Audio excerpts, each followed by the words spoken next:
또 열풍이 세계를 휩쓸고 있는 가운데 K-팝만큼 큰 인기를 끌고 있는 한국 상품이 있습니다. 바로 찜질방인데요. 외국인 관광객은 찜질방을 한국에서 가장 이색적인 경험 1위로 꼽았습니다. 찜질방은 한국 드라마를 접한 수많은 외국인들에게 호기심의 대상이자 신기한 문화로 극찬을 받고 있죠. 이렇게 외국인들에게 사랑받는 찜질방이 해외에서도 엄청난 인기를 끌고 있다는데요. 미국에 있는 찜질방은 입장료가 하나로 약 42,000원에서 86,000원까지 비싼 편이지만 몇 시간 걸려 차를 타고 찾아오는 미국인들도 있다고 합니다. 호기심에 찾아온 찜질방의 매력에 빠져들어 계속 오게도 되는 사람들이 늘어나고 있다고 합니다. 미국 주요 도시들마다 들어선 찜질방의 매력은 무엇일까요? 한국 찜질방 가격을 생각하면 당연히 비싸다는 소리가 저절로 나오지만 미국의 찜질방 중에는 찜질방 수준을 넘어 워터파크처럼 8층 규모의 시설에 10가지 이상 테마로 운영되는 곳도 있다고 하네요. 미국의 찜질방의 인기 요인은 한국의 온돌이 기본이 된 찜질방과 현지 문화를 적절히 융합한 데 있습니다. 미국의 유명 토크쇼 진행자 코난 오브라이언이 자신이 진행하는 TBS 코난쇼에서 한국식 찜질방을 체험한 적도 있는데요. 그는 때밀이 체험을 하면서 지미 카터가 대통령일 때부터 있었던 때라고 말해 웃음을 자아내기도 했죠. 사실 미국의 찜질방을 한인 교포들보다 미국인들이 더 많이 찾는 이유가 있는데요. 미국 거주 한인들은 한국과 비교해 입장료가 비싸다고 생각하기도 하고 더운 여름을 피해 계절별로 찜질방을 찾는 시기를 따로 나누는 편인데요. 반면 미국인들은 이런 거대하고 이국적 느낌의 사우나 시설을 경험해보지도 못했기 때문에 시설에 비해 비싸다는 생각을 덜하는 편이고 날씨와 상관없이 몰려온다고 합니다. 미국에서 이런 큰 규모의 독특한 문화를 가진 사우나 시설들을 미국 전국적으로 운영하는 민족은 한국인이 유일한 것 같아 자부심도 커지는데요. 누가 가르쳐 주지도 않았는데도 미국인들 역시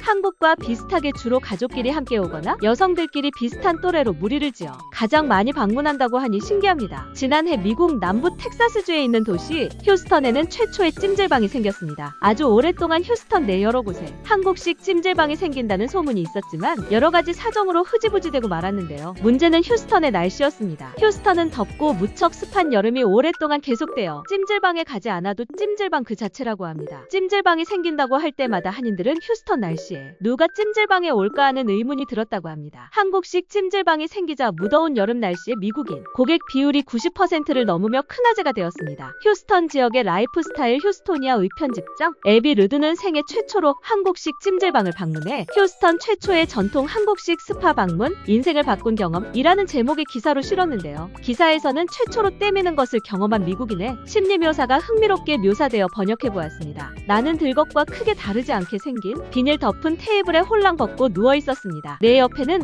너무 가까워서 원하면 손을 잡을 수도 있는 거리에 모르는 사람이 다 벗고 누워있었습니다. 몸을 가릴 수건 없이 온몸을 드러내고 누워있었고 우리 둘 중 하나는 이 상황에 대해 더 침착했습니다. 우리를 담당하며 한국어 대화를 속사포처럼 주고받는 두 여인은 이 상황에 아무렇지도 않은 듯 했습니다. 사실 그들 역시 우리와 별반 다르지 않게 속옷 정도만 입고 있는 걸로 봐서는 $130짜리 페이셜 마스크와 프리미엄 때밀 서비스는 이것저것 흐르고 묻는 게 많다는 걸 알 수 있었다. 스파에서 나의 하루는 몇 시간 전인 오전 9시 정각에 시작됐습니다. 로비 옆으로 펼쳐진 휴게 라운지를 보고 내가 할 수 있는 말은 와우 밖에 없었습니다. 다리 없는 의자와 낮은 테이블, 높은 지그재그 천장, 한국 뉴스가 나오는 거대한 평면 스크린 TV, 그리고 그 공간 주위에 있는 수십 개의 토파즈 동굴이 있었는데 모두 불가마라고 부르는 돔이 있었습니다. 불가마는 천연 미네랄을 방출해 해독과 치유 효과가 있다고 하고 그 온도를 견딜 수 있다면 말이죠. 나는 110도를 유지하는 불가마에 머리를 넣었다가 쓰러질 뻔했습니다. 다른 곳에는 조금 견디기 쉬운 65도의 히말라야 소금방이 있었습니다. 이곳은 칼슘,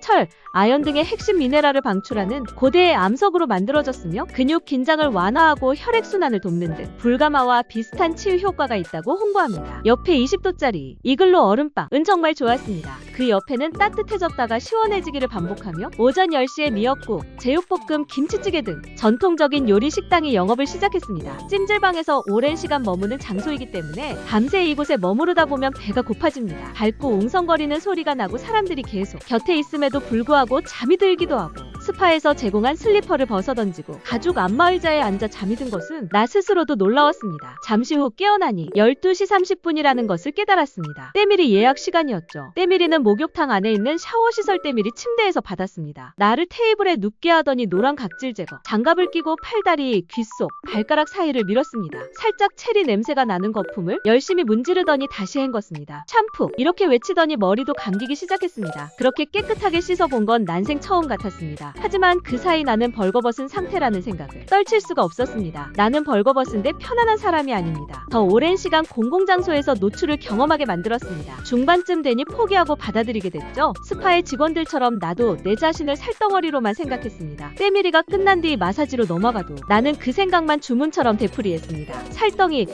마사지 중에 나는 그렇게 계속 혼잣말을 중얼거렸습니다. 치킨 커틀릿을 만들 때 연육 작업을 해본 적이 있나요? 내가 그 치킨이 된 것 같았죠. 다 끝나고 나자 때를 박박 밀고 여기저기 아픈 것 같지만 솔직히 기분이 좋았습니다. 각질과 누드 콤플렉스를 모두 벗어버리고 나니 한층 더 나아진 더 밝고 깨끗한 내가 되어 나왔습니다. 찜질방에서 주는 옷을 입으면 모두가 같은 모습에 경쟁이 사라지고 편안함을 경험할 수 있게 되죠. 뉴욕타임스는 미국에서 성업 중인 한국의 찜질방을 미국의 스타벅스와 비유하기도 했습니다. 한국의 찜질방은 미국 전역 어디에나 있다면서 미국의 스타벅스와 같다 고 전했는데요. 찜질방은 또 다른 한국 문화의 체험장이며 그 다양성 자체로도 완전한 산업이라고 보도했습니다. 새로운 한류 열풍을 불러일으킨 찜질방이 미국을 넘어 전 세계를 사로잡게 되기를 기대합니다. 어려분의 생각은 어떠신가요? 지금까지 시청해주셔서 감사합니다. 구독, 좋아요 부탁드립니다.